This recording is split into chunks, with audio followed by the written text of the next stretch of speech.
Heboh, anak buah SBY usir di Rut Inalum. Ternyata saudara koruptor.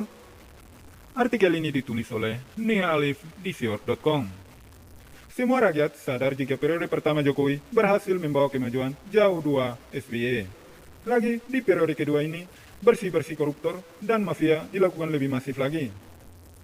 Tak hanya menyasar raksasa tambang asal AS.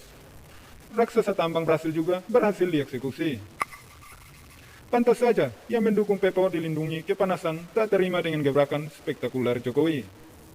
Buntutnya, emosinya meledak saat rapat dengan Dirut Inalum. Padahal tak ada angin, tak ada hujan. Mengapa soal kelengkapan data membuat kader Demokrat berang?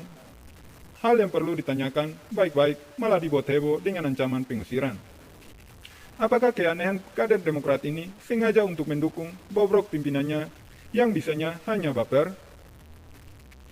Sebelumnya diberitakan Kompas.com rapat dengar pendapat antara Komisi 7 DPR RI dan Holding BUMN Pertambangan pada Selasa 30 Juni 2020 berlangsung panas. Anggota Komisi 7 DPR RI Muhammad Nasir bersitegang dengan Direktur Utama PT Inalum atau Min ID, Oryas Petrus Moedak. Sejak awal, Muhammad Nasir memang kerap melakukan interupsi kompilasi. Oryas Petrus Moedak menjawab pertanyaan anggota DPR yang lain. Buntutnya, politikus Partai Demokrat itu meminta bos Inalum keluar dari ruang rapat. Perdebatan panas itu bermula kompilasi Oryas menjelaskan tentang pembiayaan terkait Inalum sebagai salah satu strategi yang diambil setelah mengambil alih PT Freeport Indonesia. Refinancing dilakukan dengan penerbitan global sebesar 2,5 miliar US dollar atau senilai 37,5 triliun rupiah dengan catatan kurs sebesar 15.000 rupiah. Menurut Oryas, dana tersebut akan digunakan untuk membayar dolar yang telah jatuh tempo sebesar 1 miliar dolar. Sedangkan sisanya akan digunakan untuk mengakuisisi saham PT Vale Indonesia. Juga membantu membayar pinjaman usaha anak memegang lainnya. Ketika mendengar penjelasan Oryas, Nasir merasa tidak puas. Nasir kemudian kembali bertanya kepada Oryas soal meminta refinancing dan pinjaman atas pinjaman yang diperoleh perusahaan plat merah tersebut. Oryas menyebut tidak ada jaminannya. Pasalnya, baik kreditor, pinjaman, juga Inalum terpercaya dapat melunasi pinjaman tersebut. Mendapat jawaban itu, Nasir kembali tak puas. Ia mengaku khawatir 3 perusahaan lain akan menjadi korban. Artinya, kata Nasir, perusahaan yang ada di holding BUMN hanya akan menjadi sapi perah untuk pembayaran utang Inalum. Karena itu, legislator asal Riau itu pun memberikan saran agar panitia khusus terkait Inalum. Rapat kemudian selesai. Anggota DPR yang menjadi peserta rapat lain ikut berpartisipasi. Tapi beberapa jam kemudian, Nasir kembali angkat bicara. Kali ini, Nasir mempersoalkan data atau bahan pertemuan yang dibawa oleh perusahaan BUMN yang hadir dalam RDP tersebut. Nasir menyinggung bahan-bahan yang dibuat untuk rapat tidak lengkap. Itu yang kami khawatirkan.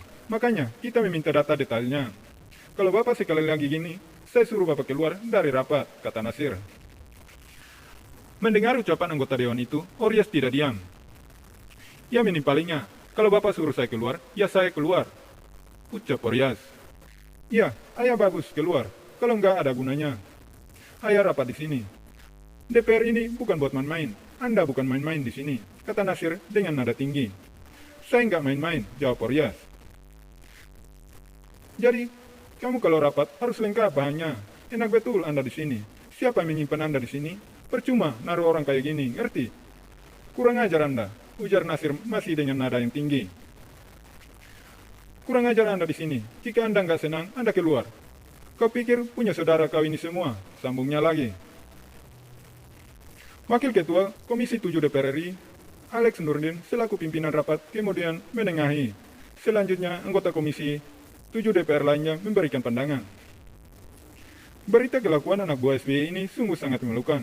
Di tengah perjuangan negara untuk mencapai keberhasilan alam yang diolah dengan bantuan Ibu Pertiwi, harus diganjal orang asli Nasir. Kenapa harus ribut dengan Dirut Inalum?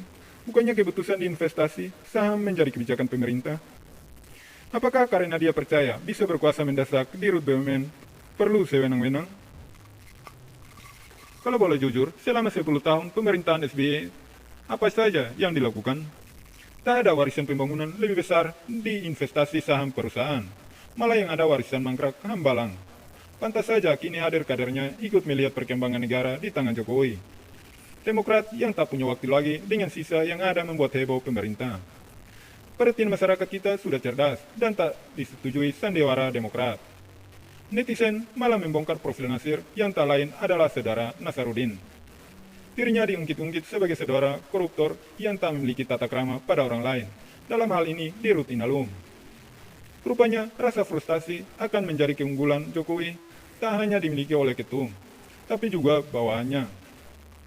Hubungi di Rutinalum tak terpancing ikutan, tapi tolong jawab apa adanya. Leo Jokowi, Tuhan tak hanya ingin menjadikan Indonesia lebih maju, tetapi juga menunjukkan kebobrokan dari presiden sebelumnya. Begitulah kura-kura.